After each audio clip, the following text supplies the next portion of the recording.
everybody. Welcome back to the MetaStellar YouTube channel. My name is Maria KOROLOV, and I am the editor here at MetaStellar.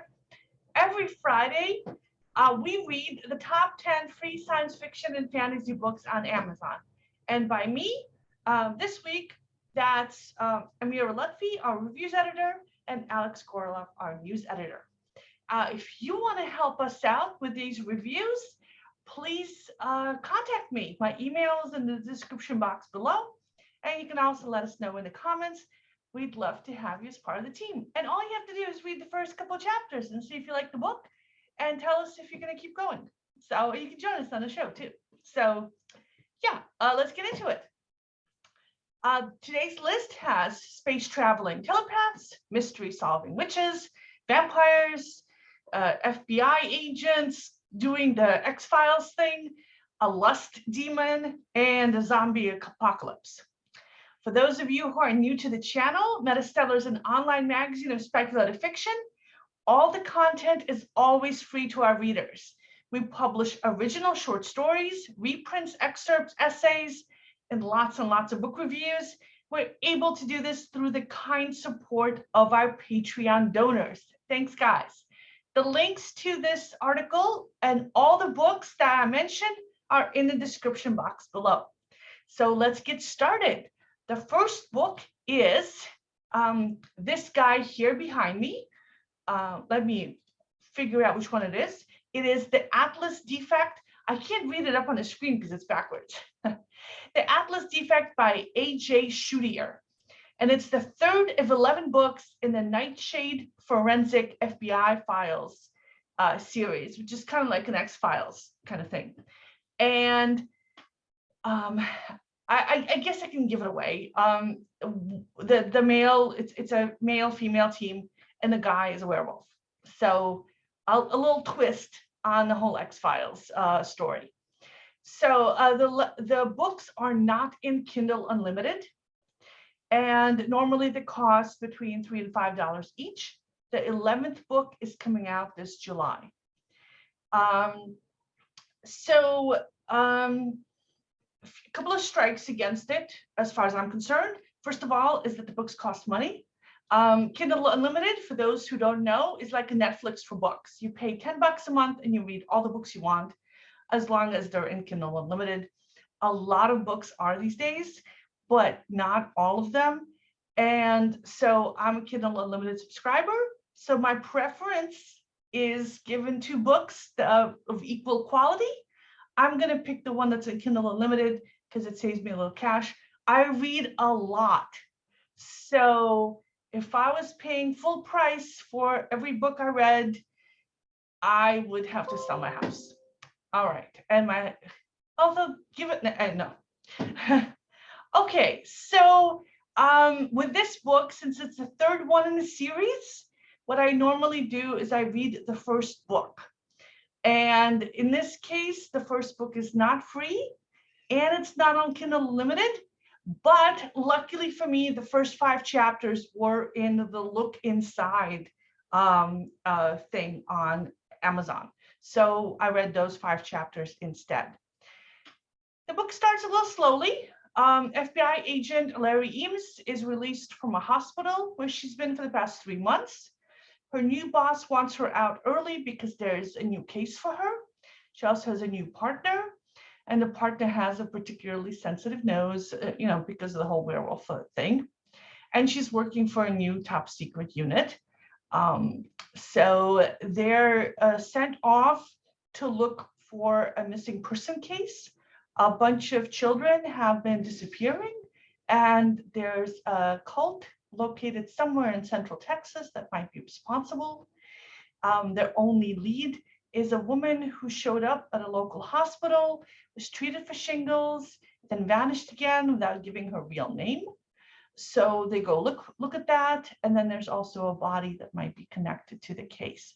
So it moves at a very deliberate pace, and it's kind of slow, and it's slightly overwritten. There's a little bit too much description of what everybody thinks and cares about and stuff, which, I don't want that stuff.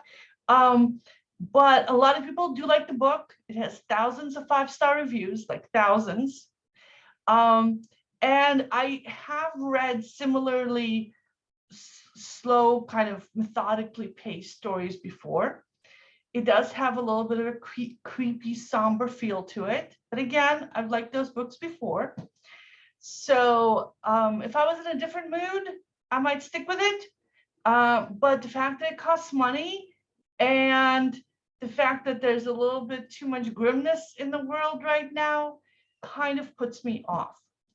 Then I went back to the third book, since I have it anyway, to see if the pace picks up. And yes, it does. So the third book starts right in with the action. They're trekking through the snow in northern Michigan. Something weird is afoot. A human bone has been found in a national forest, and there's something odd about it. And it's so it's way more faster paced. It gets right in there, and I like it very much. So yeah, if this is your kind of thing, great reviews, and the pacing in the third book starts out really well right from the beginning. So I recommend it. I personally don't think I'm going to be reading it, but if this is your kind of thing, check it out. And if you've read the other 2 books in the series, this one's free. So definitely check it out. Okay, next we have Onslaught by Bowen Greenwood, the first of 4 books in the Exile War space opera series. The other books are $3 to $5 each, and they are not in Kindle Unlimited. So that right there is like, okay, it's not on Kindle Unlimited. But it is a space opera. I love space operas. So those are my favorite things. And this book is set in a far future. Humanity has spread far beyond Earth. Tia Din is the chief executive officer of the corporation that rules the planet Felicitas. She's one of the 3 most powerful humans alive. And she's at a political shindig, at a dinner party, schmoozing with people, when a representative from the Union of Human Space arrives, a telepath named Langston, very handsome, and he is looking for a rogue telepath. So apparently in this future, telepaths are strictly controlled by the government. They're used to deal with, evil that pops up, such as evil rogue telepaths. And they're forbidden from like having children willy-nilly and spreading their telepathic genes through the population where they can, cause havoc. Tia is the spitting image of Langston's great love. They flirt, even though they know that both of them know that this isn't going to come to anything. There's some local politics, some gossip, and then a wall explodes. In the middle of the carnage, Langston uses his mental powers to protect Tia because the rogue telepath has shown up. That's why Langston's in town to catch the guy. There's a huge battle. The whole building collapses. Tons of people die. Langston saves Tia, and the rogue telepath escapes. So that's the beginning of the book. It's very well fast-paced. There's the beginning of a love story there. I hate love stories. I'm not a fan of the mushy stuff, the romance. I'm bitter and jaded. I just want the people to like kill each other and move on with their lives. But the action's really good. I do like the interstellar politics. If the thought of love doesn't turn you off, pick up the book. I'm not going to stick with it because I don't find the characters engaging enough to justify paying for the books. But for somebody who's less bitter and horrible, this might be a great read. Okay, next we have Witch in Charm's Way by R.K. Dreaming, the first of 5 books in the Witches of Brimstone Bay humorous fantasy series. The other books are $1 to $3 to $4 each, and they are in Kindle Unlimited. So look at that cover. That looks so cheerful, so nice. I like the look of this. I like the fact it's in Kindle Unlimited. What's happening is that Esme's taken a creepy train ride through the English countryside, headed for safety. What happened? Oh, she caught her husband in bed with her best friend, and she's heading back to her hometown where her great aunt left her a house in her will. She's going to hide out in the house and decide what she's going to do next. And the house is in Brimstone Bay, Esme's hometown. So this is the premise of a lot of books like this that I've read recently, but there's just something appealing about it, right? So at one of the stops, a stranger gets on a train and sits down next to her, and she can tell that the guy's a werewolf. Apparently in her hometown, there's a lot of supernatural creatures, and Esme, though she doesn't have much magic herself, can tell if something is magical about somebody. And then she has a little bit of interaction with that werewolf. He scares her. She goes to the next car in the train. There's a handsome guy in there. She tries to protect the handsome guy, who is a movie star apparently, or some famous celebrity. She tries to protect him from the werewolf, and the guy is just annoyed that she let the werewolf get away. Okay. So then she arrives at her house, which is more of a castle, really, and her dead great aunt Adele is still around. She's got a lot of makeup on to cover up the whole being dead thing. She's got a cafe there, right in the house, and she bakes cakes, and she's got customers coming, and so she can't let a little death get in her way. I love this. It's cozy, it's funny, it's mysterious. There's just a little bit of action in there. I like the characters. I like the fact that it's in Kindle Unlimited and that I don't have to pay any extra money, but the author still gets paid for me reading the book. So win-win in my book. This is the kind of escapist weekend reading that I live for. Next, we have Kings and Sirens by India Amare, the second of 3 books in the Blood Falls paranormal romance series. The other books are $1 to $5 each, and they are in Kindle Unlimited. So this is the second book in the series, so I went back to the first one, Queens and Monsters, also in Kindle Unlimited, so I didn't have to pay anything for it. But if you're not in Kindle Unlimited, you're going to have to pay like 99 cents for it. So Arisa works in a university bookstore. She's a psych major. A woman in a fancy dress comes in looking for a new book release, accompanied by her 2 brothers, one of whom is particularly hot and attractive.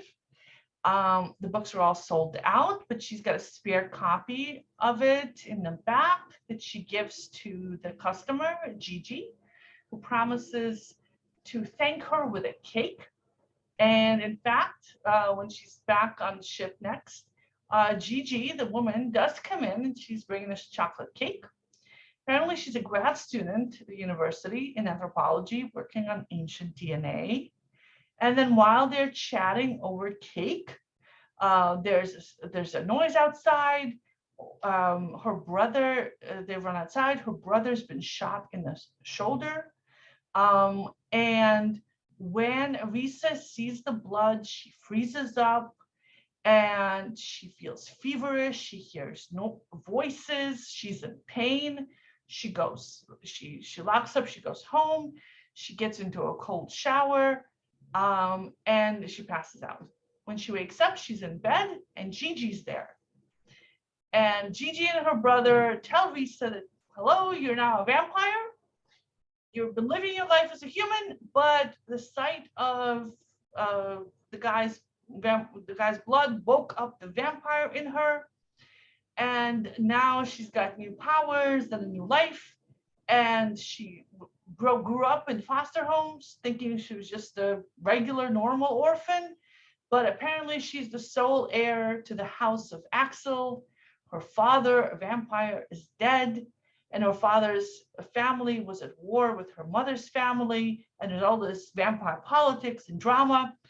And then there's sex, lots and lots of sex, and more family drama and vampire politics. Not my thing. But if it is your thing, and I know it's a thing for a lot of people, the book is free, so you can go check it out.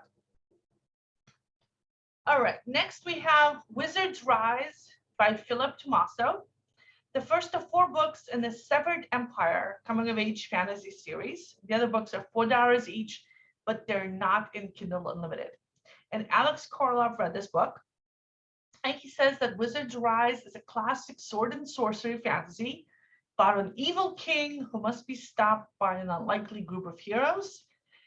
He's a big fan of Tolkien, and he was drawn into the story right away. And he says, if you like high fantasy adventure, this is worth reading. So the Mountain King is at war to unify separate kingdoms under his rule, and he's using an army of wizards. And Michael is a farm boy who's afraid of heights and spiders.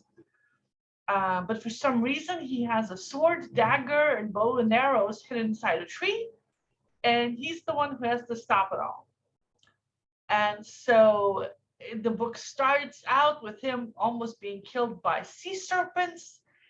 And he fights his way to the shore, randomly runs into the daughter of a king who had been a ruler of another kingdom that was destroyed 10 years before.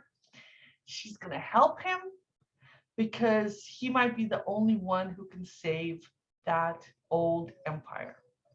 So great beginning, and the book is free, so check it out.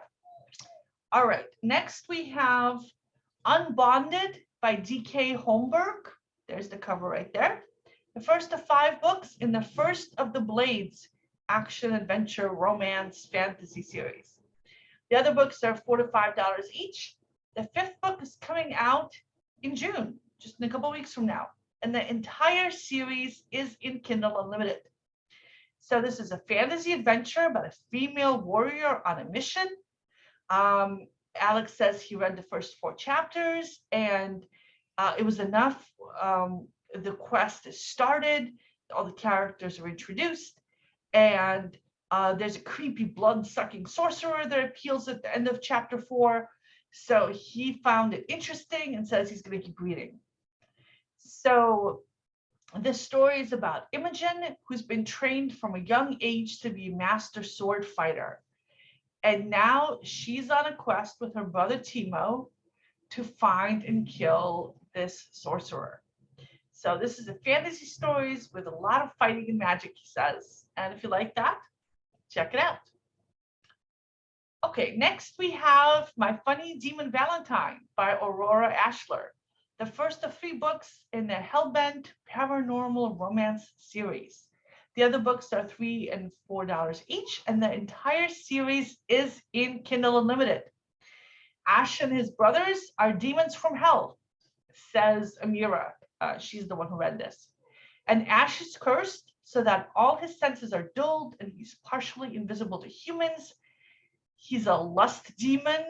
And Amare just thought this was hilarious. So Ash and his brothers drop onto Earth for a party, and the other brothers are having fun, and Ash is stuck playing guard duty. And because they think that if Ash switches to human form, and that it might break his curse, but it doesn't. So he's still cursed. And apparently the curse involves him being colorblind, and alcohol tastes like water, and music doesn't sound good. And nobody really wants to look at him. Then he sees a female performer on stage whose music makes him feel amazing. and they meet his eyes. And then his brothers invite him to an orgy.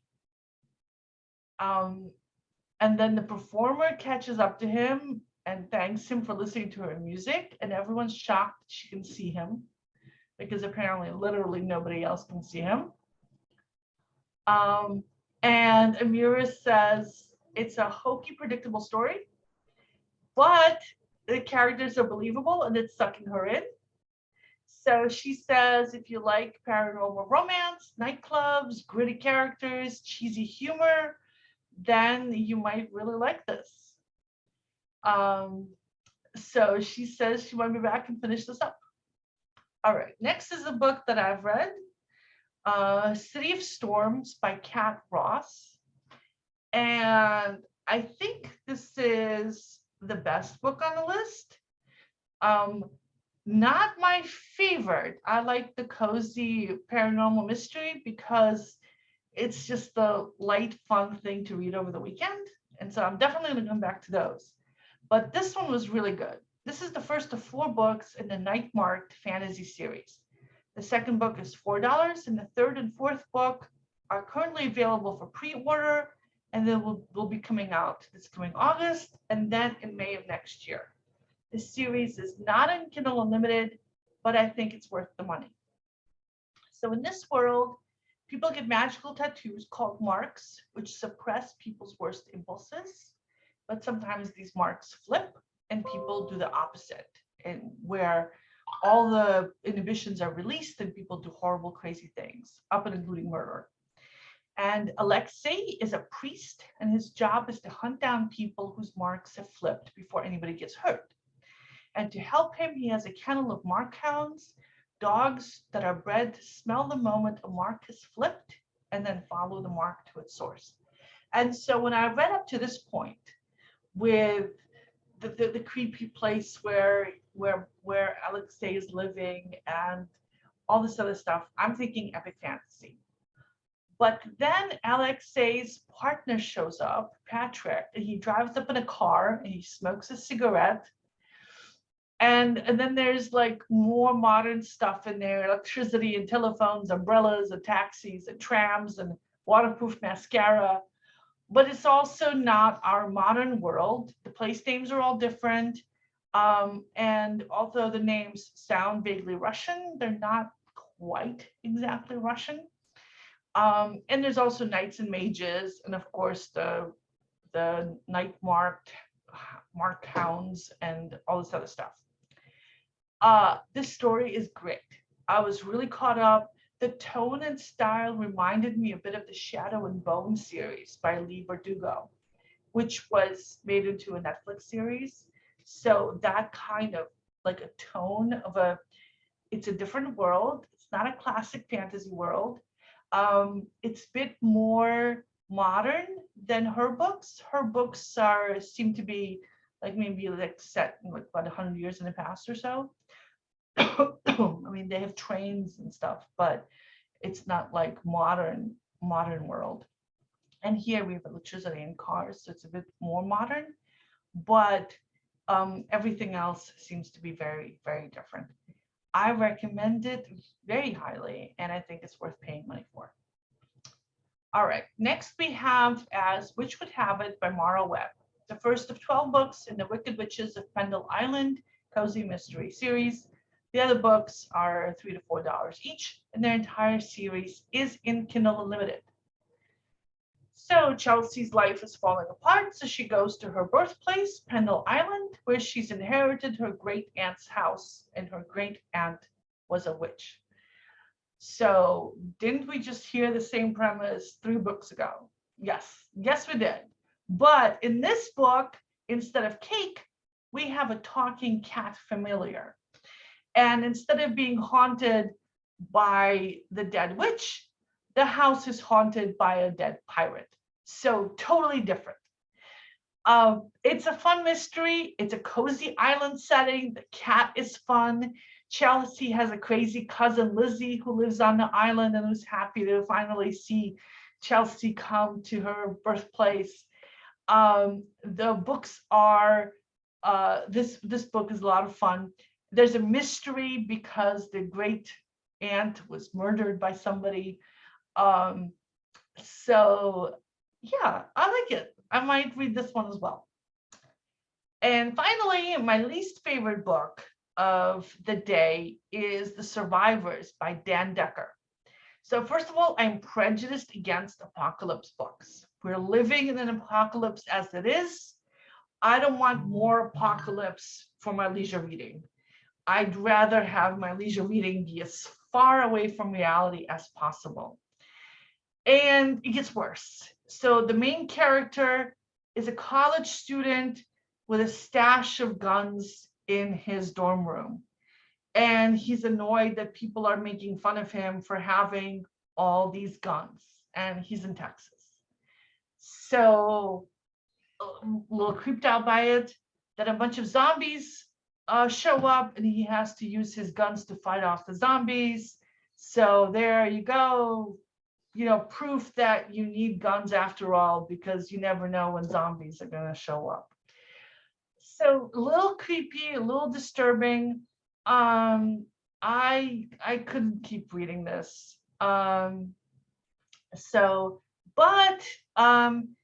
if this is your cup of tea, and I know a lot of people love zombie apocalypse books, it's free, and it's a standalone book, and it's usually $5.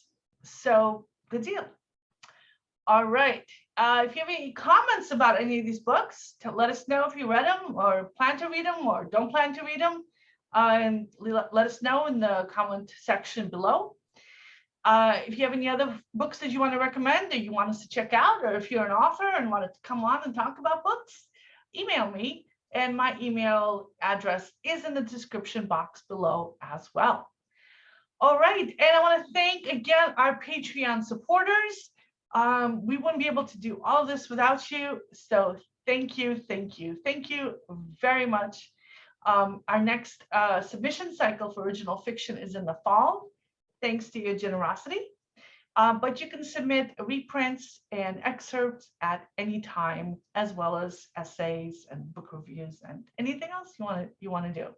We're always looking to grow our MetaStellar community, and we'd love to have you join the hundreds of other authors who are participating on the site. So thank you very much for watching.